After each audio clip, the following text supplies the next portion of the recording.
Magandang hapon guys, at ito share ko lang sa inyo yung aming repair ng aming pneumatic pump guys, yung bomba namin tubig.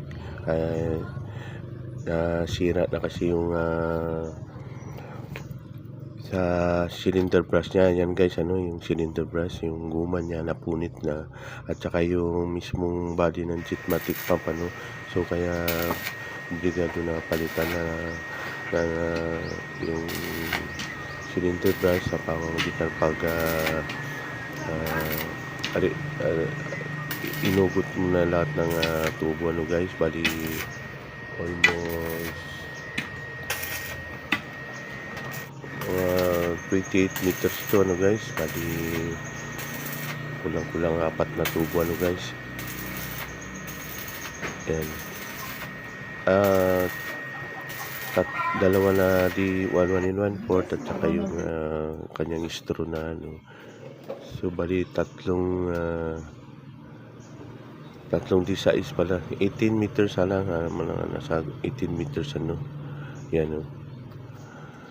So yan nga guys, bali pinalitan yung cylinder brush at yung guma niya, yung balat, at saka yung mismong pinaka pump niya, guys, kinonvert na namin sa tubo, yung parang artisan well siya, kailangan kasi dito sa amin guys, dahil ang tubig, dahil minsan pag summer talagang nagkakaubusan ng tubig, gabi lang. So lalo na kami, may karinderya kami, so yung importante talaga na 24 hours available, may tubig kami, guys, kaya obligado na ipaayos talaga namin itong bomba namin.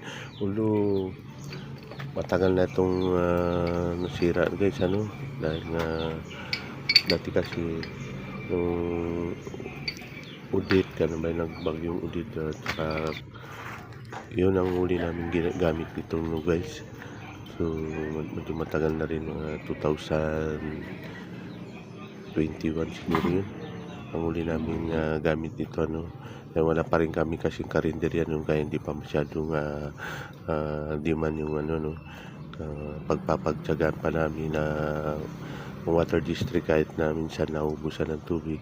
Pero ngayon guys, na may karinderya na kami, hindi pwede na maghihintay kami sa water district kung kailan sila magsusupply ng tubig. Importante talaga yung tubig sa karinderya, sa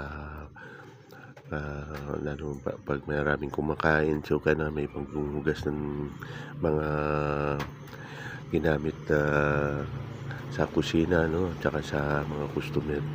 So yan, kaya na decide na lang ako na ayusin na to guys, tsaka nanginayang din ako dito sa aming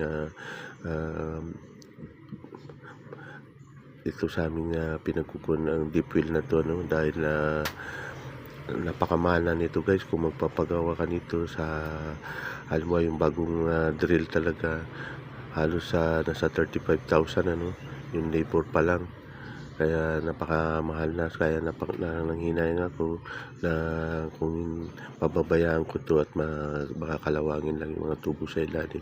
So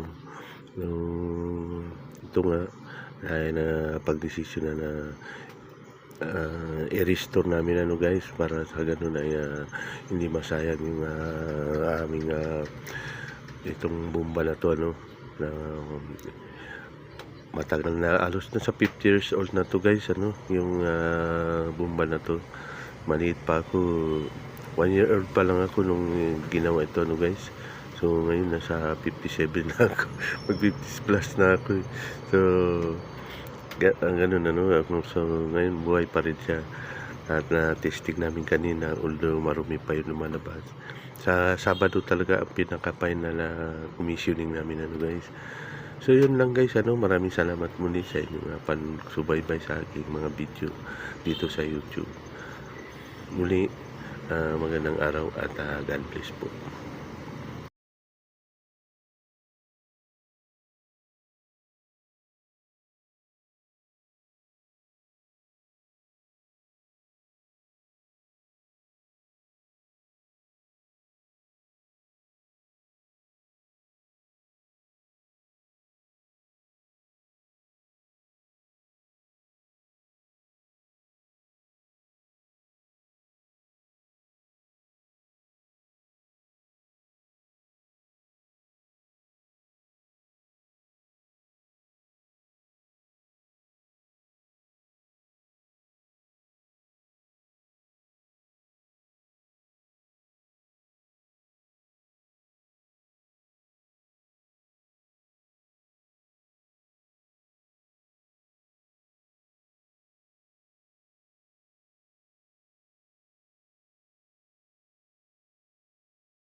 Silong ka muna.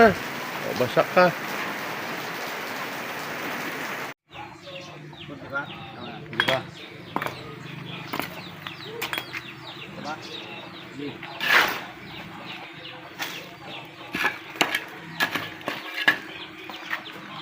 Ipinis ko po matitira.